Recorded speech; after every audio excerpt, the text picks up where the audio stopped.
এই কত বছর ধরে হলো?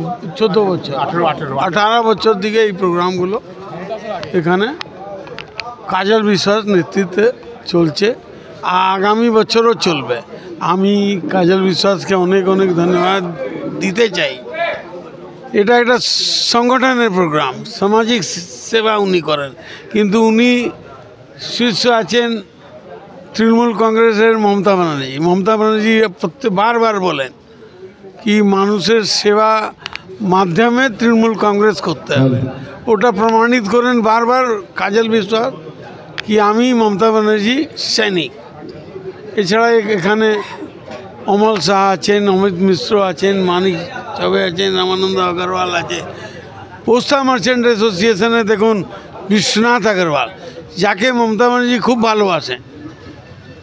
প্রত্যেক আপনার জগদ্ধাত্রী পুজোতে উনি বিশ্বনাথ আগরওয়াল জন্যই আসেন, ও তো ভালোবাসেন মমতা ব্যানার্জি। খুব মিলিয়ে সব পুরো ওয়ার্ডের লোক এখানে আনন্দ করে। ওই জন্যে আমি কাজল বিশ্বাসকে আবার একবার ধন্যবাদ আপনাদের মাধ্যমে। প্রত্যেক সরকারি কর্মচারীকে যেভাবে উৎসাহিত করলো, যেরকম থানা, কলকাতা পুলিশ প্রত্যেক বছর ওরা রক্তদান করে। তারপরে ক্লাবগুলোকে উনি পয়সা দিলেন পুরো পশ্চিমবাংলা, ওদেরও উৎসাহিত করলেন কি তোমরা রক্তদান করাও। তো মমতা ব্যানার্জি একটা অবদান যে 1 নম্বরে পশ্চিমবাংলায় আজকে দিন রক্তদানে যে হয়েছে, ওর জন্য মমতা ব্যানার্জি অবদান ভোলা যেতে পারে না। প্র্যাকটিক্যালি এটা উন্নয়ন পরিষদের রক্তদান শিবির নয়, এটা হচ্ছে এই অঞ্চলের সমস্ত মানুষের কাছে একটা বার্তা যে আমরা একটা নন পলিটিক্যাল ব্যানার থেকে আমরা ইউনাইটেড হয়ে মানুষের জন্য কিছু করতে চাইছি। কিন্তু আজকে এত সহজভাবে যেটা আমরা করতে পারছি, সেই সময় যখন এই উন্নয়ন পরিষদ প্রস্তুত তৈরি হয়েছিল সেদিন কিন্তু এই এত সহজ ছিল না। তখন সারা বাংলা জুড়ে একটা বাম বিরোধী আন্দোলন চলছে, আর বামেদের সেরকম একটা অত্যাচার চলছে বাংলার মানুষের কাছে। কিছু সাধারণ মানুষ যারা পৌঁছতে পারছিল না তৃণমূল কংগ্রেস যারা করে তাদের কাছে। আমাদের যদিও এটা নন পলিটিক্যাল ব্যানার, কিন্তু আমাদের আইকন কিন্তু সেই মমতা ব্যানার্জি, আমাদের লড়াইয়ের উৎসও কিন্তু সেই মমতা ব্যানার্জি। মমতা ব্যানার্জির আন্দোলন থেকেই আমরা অনুপ্রেরণা পেয়ে আমাদের ঘর বাড়ি ছেড়ে বেরিয়ে এসেছিলাম এটা বাম বিরোধী আন্দোলন। সেই বাম বিরোধী আন্দোলনের জন্যই আমরা এই মঞ্চটা তৈরি করেছিলাম। আজকেও কিন্তু আমাদের মঞ্চে কিন্তু এখনও বামপন্থীরা আসেনি, কিন্তু সাধারণ মানুষের গায়ে তো স্ট্যাম্প মারা নেই, কে বামপন্থী, কে ডানপন্থী, কে নকশালপন্থী। আমাদের কিন্তু প্রতিটা মানুষ আমাদের সঙ্গে আছে, সাধারণ মানুষ আমাদের সঙ্গে থেকে এরিয়ার যাতে কোনো উন্নয়ন করা যায়, কোনো রকমভাবে এরিয়ার যে যে জায়গাগুলো অন্ধকার আছে সেই অন্ধকার জায়গাগুলো আমরা পৌঁছতে পারি। অনেক অপবাদও হয়, অনেক রকম খারাপ মন্তব্য হয়, কিন্তু এগুলোকে যদি গায়ে মাখতে যাই তাহলে কিন্তু জোড়াবাগান উন্নয়ন পরিষদ এগোতে পারবে না, ওইখানেই বন্ধ হয়ে যাবে। এরকম আনন্দদা, অমিত মিশ্র এবং এই অঞ্চলের সাধারণ মানুষ এবং ছোটো ছোটো ভাইরা, রামাকান্ত আগরওয়াল, এরা আছে। আপনাদের মতো মানুষ আছেন যারা আমাদের এসে মুখের সামনে মাইকটা ধরেন, আমরা বলতে পারি। এরকম লোকজন আপনাদের সঙ্গে আছেন বলেই আমাদের জোড়াবাগান উন্নয়ন পরিষদ আজকে উন্নয়ন পরিষদ হিসেবেই আছে। আগামী দিন আমরা প্রচেষ্টা থাকবে, শুধু এরকমভাবে এলাবোরেটভাবে খালি আঁকা আর রক্তদান নয়, আরও বেশি কিছুভাবে মানুষের পাশে যাতে দাঁড়াতে পারি তার প্রচেষ্টা, উদ্যোগ। আমাদের সামর্থ্য সীমিত, কিন্তু ইচ্ছে প্রচুর। সেই ইচ্ছেটাকে যাতে কাজে লাগিয়ে মানুষের শুভ মঙ্গল ভালো করা যায় সেই চেষ্টা আমরা করছি, এবং আগামী দিনে এই চেষ্টা আমাদের জারি থাকবে।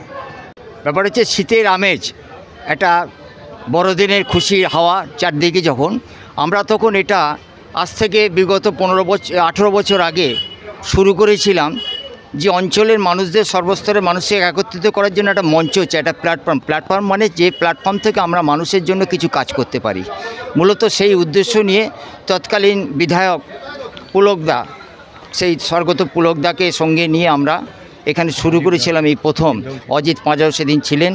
আমরা সাধারণ মানুষকে সঙ্গে নিয়ে প্রথম কর্মসূচি নিয়েছিলাম সেদিন, যে রক্তদান। কেন রক্তর চাহিদা, রক্ত একটা বিকল্প ব্যবস্থা নেই। বিজ্ঞান উন্নতি হয়েছে, কিন্তু রক্তের বিকল্প কিছু নেই যে টাকা দিয়ে আমরা রক্ত কিনে নিতে পারি। একটা সুস্থ মানুষের শরীর থেকে সেই রক্তটা নিয়ে আরেকটা অসুস্থ মানুষকে বাঁচানো যেতে পারে। এই উদ্দেশ্য নিয়ে আমরা সেদিন রাস্তায় নেমেছিলাম, মানুষের কাছে নিবেদন করে বহু মানুষ সেদিন সমবেত হয়েছিলেন এই উদ্যোগকে সাধুবাদ জানিয়ে। এবং তার সঙ্গে আমরা আজকে যে অঞ্চলে যেখানটা আপনারা দেখছেন এই মঞ্চ করে এসে আমাদের প্রথম শুরু করেছিলাম জোরাবান পার্কের কর্নারে, পুলকদাকে অজিতদাকে সামনে নিয়ে, তখন মানুষকে নিয়ে শুধুমাত্র রক্তদান কর্মসূচি হতো।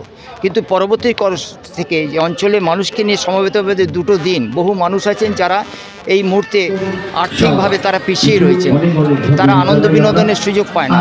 তাদের নিয়ে আমরা যেমন সকালে রক্তদানের কর্মসূচি রয়েছে, বিকেলে রয়েছে সেই সব বাড়ির ছোট ছোট ছেলে মেয়েদের নিয়ে, বাড়ির বৌমাদের নিয়ে, বাড়ির দিদি বোনেদের নিয়ে একটা স্পোর্টসের ব্যবস্থা করা আছে, নানা রকম ক্রীড়া প্রতিযোগিতা, সেখানে শঙ্খদ্বীপ জ্বালানো, প্রদীপ প্রজ্বলন করা, গৌমেরি রাউন্ড, সমস্ত রকম ছোট থেকে বড় বিভিন্ন স্তরের মানুষ সমবেত হবেন বিকেল 5টার পর এবং রাত্রির পর্যন্ত সেই অনুষ্ঠান চলবে।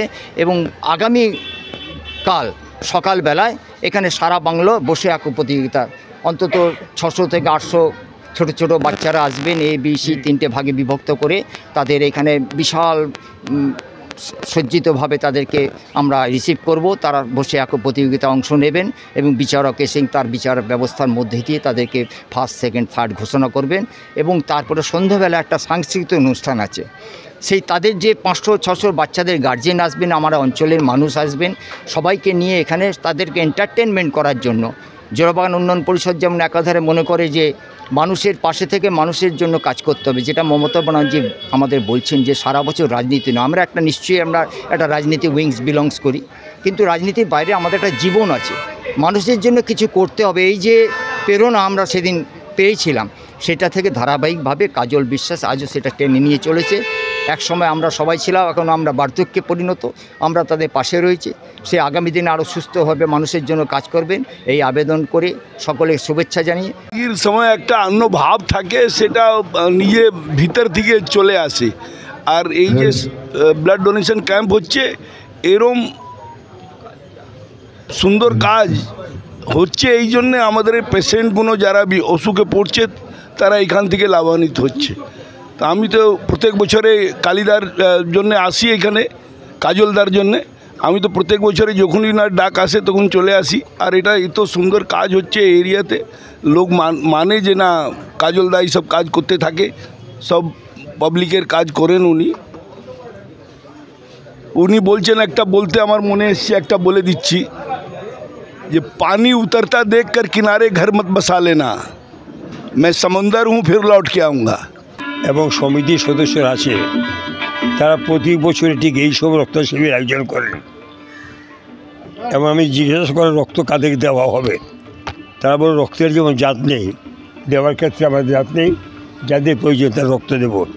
আমি তাদের শুভেচ্ছা জানাই এবং 25 সাল আরও সুন্দর সুস্থ হোক এবং সবাইকে আন্তরিক ধন্যবাদ জানি।